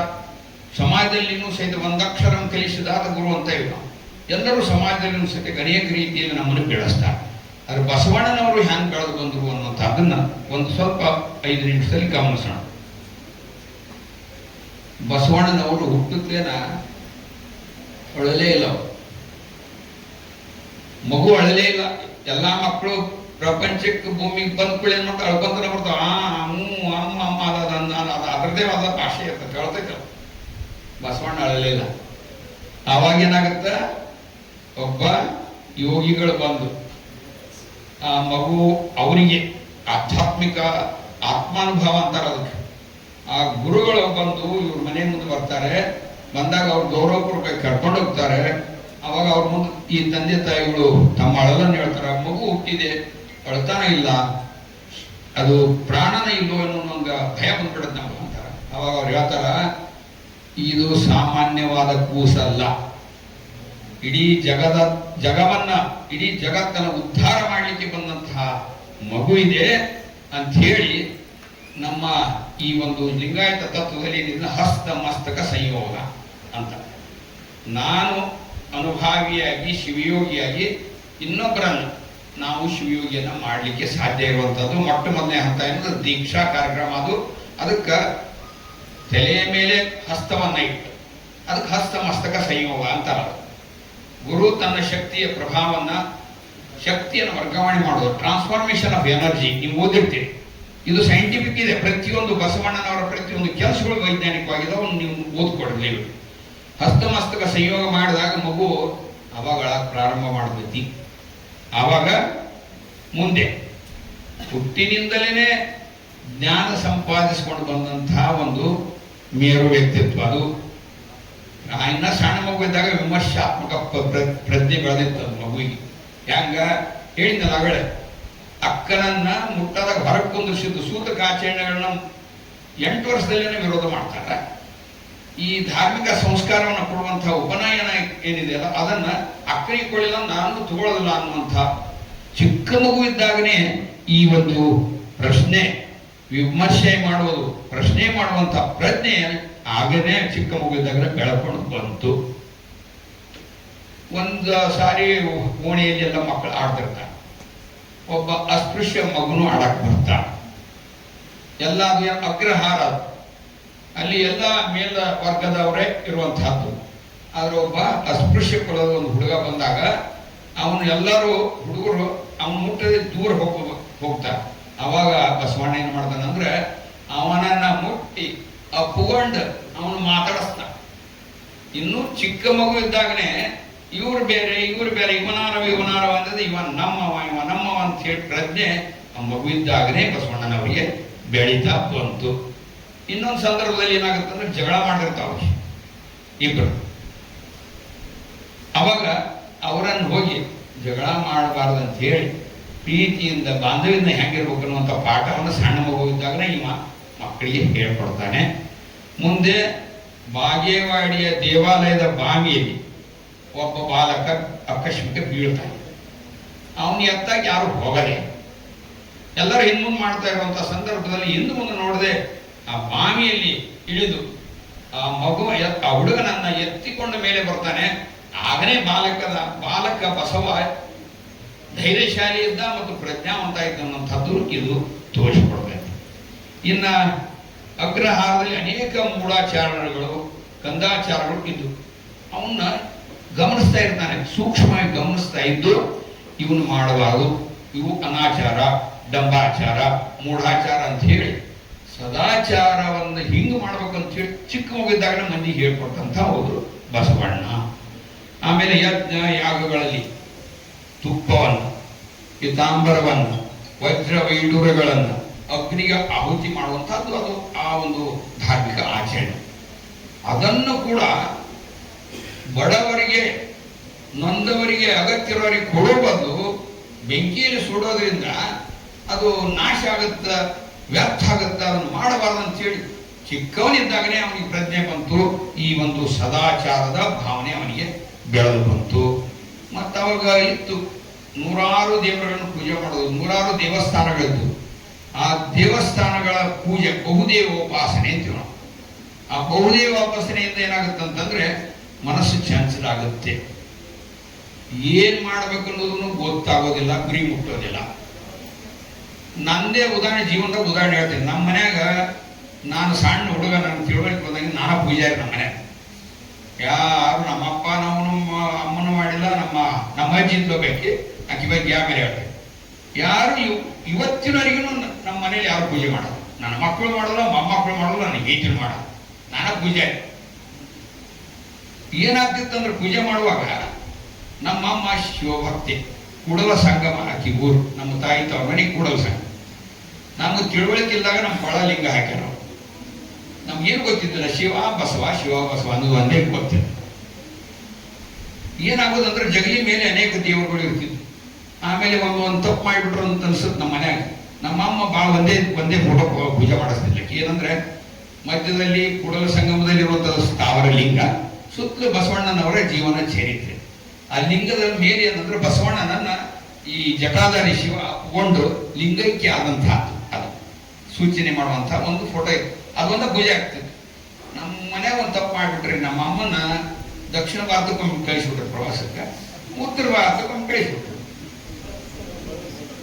ತಮಿಳುನಾಡು ಹೋಗ್ಬಿಟ್ರಂತೂ ಮುಗಿದೋತು. ಇಡೀ ದೇವಾಲಯಗಳ ನಾಡು ನಮ್ಮ ಜಗತ್ತಿನಾಗ 8,000 ದೇವಸ್ಥಾನಗಳಿಗಿಂತ ಜಾಸ್ತಿ ದೇವಾಲಯಗಳು. ಈ ನಮ್ಮ ಮೇಲೆ ಹೋಗ್ಯಾಳಲ್ರಿ, ಒಟ್ಟು ಒಂದೊಂದು ಫೋಟೋ ತಂದ್ಬಿಟ್ರಿ. ಪೂಜೆ ಮಾಡಾರ ಯಾರು? ನಾನೇ ಮಾಡ್ಬೇಕು.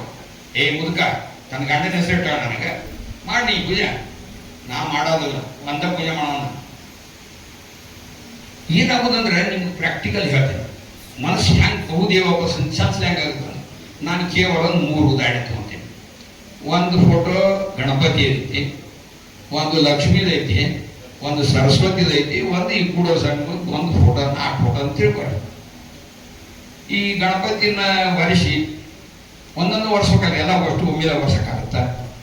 ಒಂದನ್ನು ವರ್ಷವಾಗ ಏನನ್ನಿಸ್ತಂದ್ರೆ ಮನುಷ್ಯನಾಗ ಸೈಕಾಲಜಿ ಇದು. ವರ್ಷವಾಗ ಪಕ್ಕದ ಅವನಿಗೆ ಒಂದು ವರ್ಷಕ್ಕೈತಿ ಕ್ಲೀನ್ ಮಾಡಕೈತಿ ಅಲ್ಲ ಅಂತೇಳಿ ಲಕ್ಷ್ಮವ್ವ, ಸರಸ್ವತಿ, ನೀವು ಕೂಡಲು ಸಂಘ 3 ಮಂದಿ ನನಗೆ ಪ್ರಶ್ನೆ ಮಾಡ್ದಂಗೆ ಆಕೈತ. ಮುಂದೆ ಲಕ್ಷ್ಮಿಗೆ ಬರ್ತಿದ್ದೆ. ಲಕ್ಷ್ಮಿ ವಾರಿಸ್ತಾ ಇರುವಾಗ ಅವ ಗಣಪ, ಸರಸ್ವತಿ, ಕೂಡಲು ಸಂಘ ಇವರು ನನಗೆ ಪ್ರಶ್ನೆ ಮಾಡ್ತಾರೆ ಅನ್ನೋದು ನನಗೆ ಅನಿಸ್ತಿತ್ತು.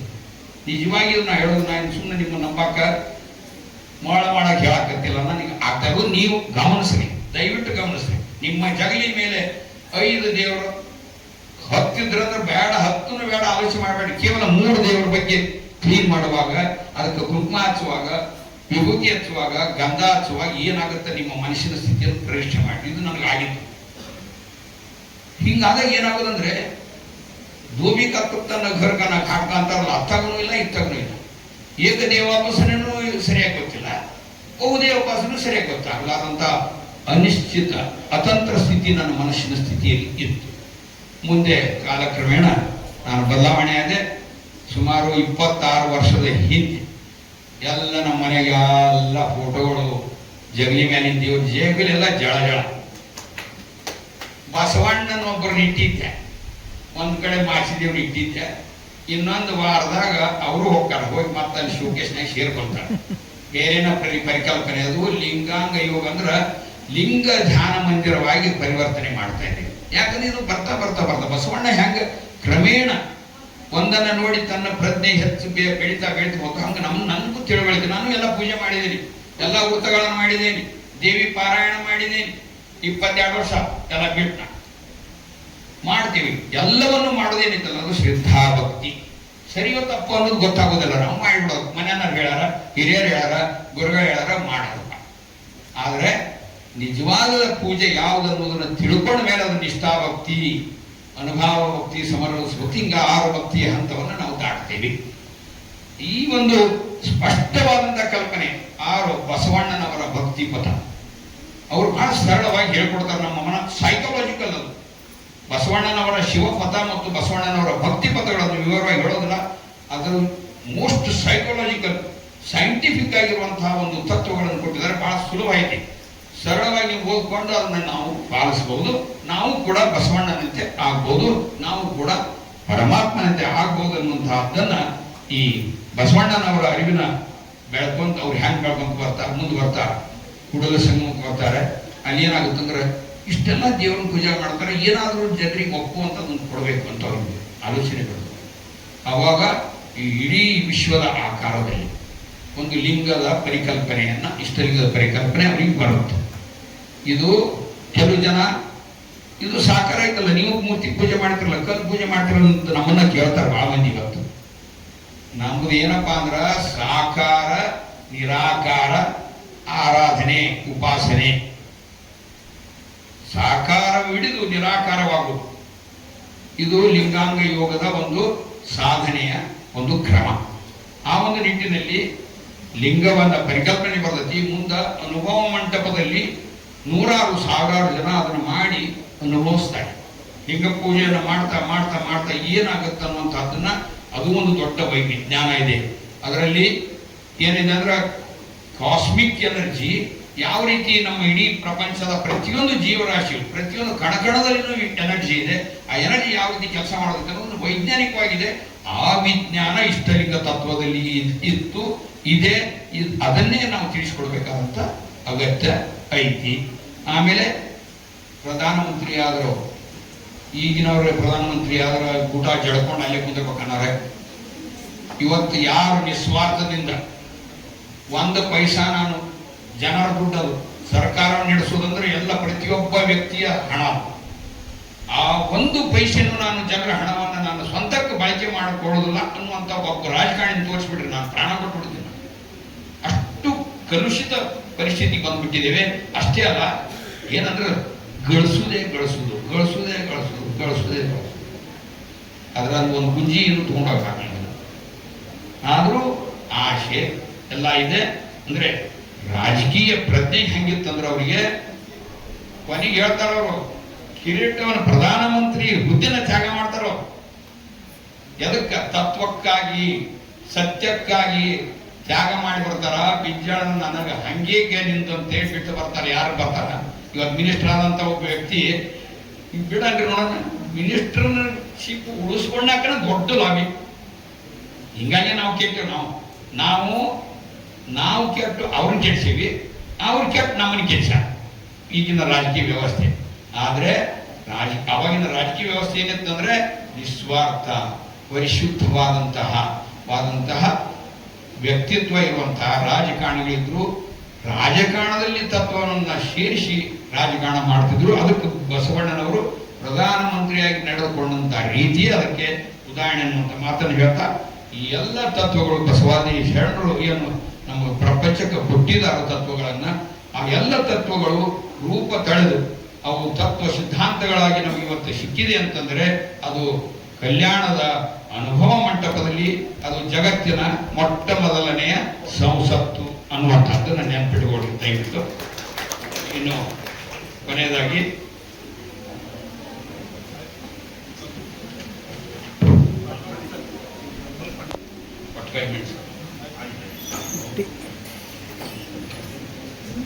ಇನ್ನ ಈ ಬಸವಣ್ಣನವರಿಂದ ಏನೇನು ತತ್ವ ಸಿದ್ಧಾಂತಗಳು ಮೂಡಿ ಬಂತು ಅನ್ನುವಂಥದ್ದನ್ನು ಸಂಕ್ಷಿಪ್ತವಾಗಿ ನಾನು ಹೇಳ್ಬೇಕು. ಇದನ್ನ ನೆನ್ಪಿಟ್ಕೊಡ್ರಿ ದಯವಿಟ್ಟು. ಒಂದನೇದ್ದು, ಬಸವಣ್ಣನವರ ತತ್ವ ಸಿದ್ಧಾಂತದ ಸಾಹಿತ್ಯ ಯಾವುದು? ಯಾವುದು? ಈಗಾಗಲೇ ಹೇಳ ನಾನು ನಿಮಗೆ ಅದನ್ನೇ ಸಾರಾಂಶ ಹೇಳಕತ್ತೀನಿ. ಬಸವಣ್ಣನವರ ತತ್ವ ಸಾಹಿತ್ಯ ಯಾವುದು? ಜೋರಾಗಿ ಹೇಳ್ರಿ. ಇಂಜಿನಿಯರಿಂಗ್ ಸ್ಟೂಡೆಂಟ್ ಅದು ನಿಮಗೆ ಪಾಪ, ನಿಮ್ಗೆ ಎಲ್ಲಿ ಆರ್ಟ್ಸ್ ಸ್ಟೂಡೆಂಟ್ ಅವ್ರ ಪಟ ಹೇಳ್ಬಿಟ್ಟಿದ್ರು. ನಿಮ್ಗೆ ಇರೋದೇ ಇಲ್ಲ, ಅದು ಸಬ್ಜೆಕ್ಟ್ ಇರೋದಿಲ್ಲ. ಸ್ವಲ್ಪ ಒಂದಿಟ್ಟು ಹೇಳ್ರ ಬಸವರಾಜ್ ಅವರ. ಇಂಜಿನಿಯರಿಂಗ್ ಸ್ಟೂಡೆಂಟ್ಸಿಗೆ, ಮೆಡಿಕಲ್ ಸ್ಟೂಡೆಂಟ್ಸಿಗೆ ನೀವು ಪರ್ಫೆಕ್ಟ್ ಆಗಿ ಕಲಿಸ್ಬಿಡ್ರಿ, ಎಲ್ಲರನ್ನು ಮೀರಿಸ್ಬಿಡ್ತಾರೆ. ಇವತ್ತಿಡೀ ನಮ್ಮ ಕರ್ನಾಟಕದಲ್ಲಿ ಬಹಳ ಆಶ್ಚರ್ಯವಾದಂತ ಒಂದು ಸತ್ಯ ಸಂಗತಿ ಹೇಳ್ತೀನಿ. ಇವತ್ತಿರುವಂತ ದಿಗ್ಗಜ ಶರಣ ಸಾಹಿತಿಗಳು, ಸಾಧಕರು ಯಾರಪ್ಪ ಅಂದ್ರೆ 80% ಡಾಕ್ಟರ್ ಅದಾರ, ಇಂಜಿನಿಯರ್ಸ್ ಅದಾರ. ನಂಗೆ ನೀವು ಆಗ್ಬೇಕು. ಆರ್ಟ್ಸ್ ಲೈನ್ ಅವ್ರದ್ದು ಏನ್ ಕೆಲಸ ಇರ್ತದೆ? ಅವ್ರು ಓದ್ತಾರ, ವಚನ ಸಾಹಿತ್ಯ ಓದ್ತಾರ, ಶರಣಸ್ಕ. ನಾನು ಡಾಕ್ಟ್ರೇ. ಅವರು ಹಿಂಗ ಅಂದ್ರೇನು? ಯಾಕೆ ಹೇಳ್ತೀನಿ ಅಂದ್ರೆ, ನೀವು ಉಪನ್ಯಾಸಗಳನ್ನ ಮೆಡಿಕಲ್ ಕಾಲೇಜ್, ಇಂಜಿನಿಯರಿಂಗ್ ಕಾಲೇಜ್ ಹೆಚ್ಚು ಮಾಡಿ ಹೆಚ್ಚು ಬಸವಣ್ಣವ್ರು ಹೊರ ಬರ್ತಾರಂತ ನಾನು ನಂಬಿಕೆ.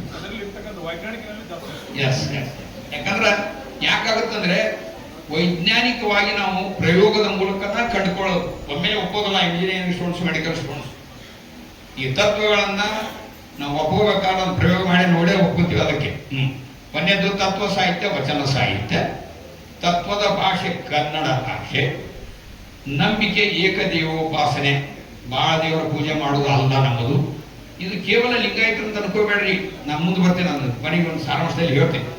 ಇದು ಲಿಂಗಾಯತರಿಗೆ ಅಷ್ಟೇ ಅಲ್ಲ, ಜಗತ್ತಿನ ಎಲ್ಲ 98% ಜನರಿಗೆ ಅನ್ವಯಿಸುವಂತ ಸಿದ್ಧಾಂತ ಬಸವ ಸಿದ್ಧಾಂತ. ಆಮೇಲೆ ದೇವರ ಸ್ವರೂಪ ಏಕೈಕ ದೇವರು, ಸರ್ವಶಕ್ತ, ಸರ್ವಜ್ಞ, ಸರ್ವವ್ಯಾಪಿ, ನಿರಾಕಾರ, ವಿಶ್ವದ ಸೃಷ್ಟಿಕರ್ತ ಮತ್ತು ಬ್ರಹ್ಮಾಂಡದ ಪೋಷಕ ಅನ್ನುವಂಥದ್ದು ನಮ್ಮ ದೇವರ ಸ್ವರೂಪ.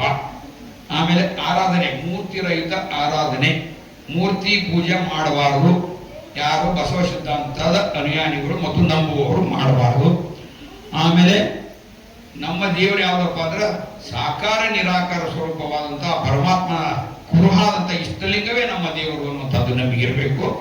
ಆಮೇಲೆ ಶಿಕ್ಷಣ, ಅಕ್ಷರ ಮತ್ತು ಅನುಭಾವಿಕ ಆದಂಥದ್ದು. ಒಮ್ಮೆ ಹೋಗಬೇಡ, ನಾ ಹೇಳೇನೆ ಅಂತ ಹೇಳಿ ಒಪ್ಕೋಬೇಡ, ಯಾರೋ ಗುರುಗಳು ಹೇಳಿದಕ್ಕೆ ಒಪ್ಕೋಬೇಡ. ನೀವು ಪ್ರಯೋಗ ಮಾಡಿ, ನಿಮ್ಮ ಅನುಭವಕ್ಕೆ ಬರಬೇಕು. ಯಾವುದೋ ಒಂದು ವಿಷಯವನ್ನು ಗೊತ್ತಾದಂದ್ರೆ ನೀವೇ ಪ್ರಯೋಗ ಮಾಡಿ ಅನುಭವಿಸ್ಬೇಕು. ಆ ರೀತಿ ಬಸವ ತತ್ವ ಏನಪ್ಪಾ ಅಂತಂದ್ರೆ ಕೇವಲ ಅಕ್ಷರ ಜ್ಞಾನ ಅಲ್ಲ, ಅನುಭಾವಿಕ ಜ್ಞಾನ ಅನ್ನುವಂಥದ್ದು. ನಮ್ಮ ಸಂಸ್ಕಾರ ಯಾವುದಪ್ಪ ಅಂದ್ರೆ ಇಷ್ಟಲಿಂಗ ದೀಕ್ಷೆ, ಇಷ್ಟಲಿಂಗ ಧಾರಣ, ತತ್ವಸಾರ, ಭಕ್ತಿ, ಜ್ಞಾನ ಮತ್ತು ಕ್ರಿಯೆ. ಸಿದ್ಧಾಂತ, ನಮ್ಮ ಈ ಬಸವ ಸಿದ್ಧಾಂತದ ಅಷ್ಟಾವರಣಗಳು, ಪಂಚಾಚಾರ, ಷಟಸ್ಥಲ, ಇವು ಸಿದ್ಧಾಂತಗಳು. ಸಾಧನೆ ಏನಪ್ಪ ಅಂದ್ರೆ ಅದು ಶಿವಯೋಗ ಸಾಧನೆ ಮಾಡಿ ಶಿವಯೋಗಿಗಳಾಗ್ಬೋದು. ಅರ್ಥಸೂತ್ರ, ಕಾಯಕ, ಎಕನಾಮಿಕ್ಸ್. ಆಮೇಲೆ ಸಮಾಜ ಸೂತ್ರ, ದಾಸೋಹ, ಸರ್ವರಿಗೂ ಸಮಪಾಲು, ಸರ್ವರಿಗೆ ಸಮಬಾಳು. ಸಂಸ್ಕೃತಿ ನಮ್ದು ಶರಣ ಸಂಸ್ಕೃತಿ. ಪರಂಪರೆ, ಶಿವಯೋಗಿಗಳ ಪರಂಪರೆ. ಅರಿವು, ಲಿಂಗ, ವರ್ಣ, ವರ್ಗ, ಕುಲ, ಜಾತಿ ರಹಿತವಾದಂತಹ ಕಲ್ಯಾಣ ರಾಜ್ಯದ ನಿರ್ಮಾಣನೇ ನಮ್ಮ ಪ್ರಮುಖ ಧ್ಯೇಯ ಅನ್ನುವಂಥದ್ದನ್ನ ನೆನ್ಪಿಟ್ಕೋಬೇಕು. ಬಹಳ ಮುಖ್ಯ ಅಂಶಗಳು ಇವನ್ನೆಲ್ಲ ಹೇಳಿದ್ದೀನಿ. ಇನ್ನೊಂದು ಇಂಪಾರ್ಟೆಂಟ್ ಇದನ್ನ ನೆನ್ಪಿಡ್ಬೇಕು. ನಾ ಹೇಳೋದು ಲಿಂಗಾಯತ ಅನ್ನೋದು ಜಾತಿ ಅಲ್ಲ. ಇದನ್ನ ಸ್ಪಷ್ಟವಾಗಿ ತಿಳ್ಕೊಂಡಿರ್ಬೇಕೆಲ್ಲರೂ. ಲಿಂಗಾಯತ ಅಂದ್ಕೊಂಡು ಜಾತಿನ ಅನ್ನೋದು ನಾವು ಈ ಜಾತಿ ಮಾಡಿಬಿಟ್ಟೇವ. ಲಿಂಗಾಯತ ಅನ್ನೋದು ಜಾತಿ ಅಲ್ಲ, ಅದೊಂದು ತತ್ವಜ್ಞಾನ, ತತ್ವ ಸಿದ್ಧಾಂತ ಅಂತ ಹೇಳಿ ನಂಬಬೇಕು. ದೇವರ ಕುರುಹಾಗಿ ಧರಿಸಿರುವಂತ ಎಲ್ಲರನ್ನ ಸಮಾನವಾಗಿ, ಎಲ್ಲ ವರ್ಗದವರು, ಅಸ್ಪೃಶ್ಯರಿದ್ರು, ಹಿಂದುಳಿದವರಿದ್ರು, ಎಲ್ಲ ವರ್ಗದವರನ್ನ ಸಮಾನತೆಯನ್ನು ಕಾಣುವ ಸಲುವಾಗಿ ಒಂದು ಇಷ್ಟಲಿಂಗವನ್ನು ಕೊಟ್ಟರು ಬಸವಣ್ಣವರು. ಅಂದ್ರೆ ಯಾರು ಇಷ್ಟಲಿಂಗವನ್ನು ಹಾಕೊಂಡಿರ್ತಾರ ಅವರೆಲ್ಲರೂ ನಾವೆಲ್ಲರೂ ಒಂದೇ ಕುಟುಂಬದ ಮಕ್ಕಳು ಅನ್ನುವಂಥದ್ದನ್ನು ಕೊಟ್ಟರು. ಆಮೇಲೆ ಲಿಂಗ ಇರೋರೆಲ್ಲರೂ ಲಿಂಗಾಯತರು, ಹೊರತು ಜಾತಿ ಅಲ್ಲ. ಮತ್ತು ಇಲ್ಲಿ ಎರಡೇ ಕುಲ, ಒಂದು ಭಕ್ತ, ಇನ್ನೊಂದು ಭವಿ. ಅಂದ್ರೆ ಒಳ್ಳೆಯ ರೀತಿಯಿಂದ ಇರೋದು ಭಕ್ತ, ಕೆಟ್ಟ ರೀತಿಯಿಂದ ಬದುಕುವುದು ಭವಿ. ಒಳ್ಳೆಯದು ಕೆಟ್ಟದ್ದು ಎರಡೇ ನಮ್ಮಲ್ಲಿ ಕುಲ ಇರೋದು, ಬೇರೆ ಕುಲ ಇಲ್ಲ. ಆಮೇಲೆ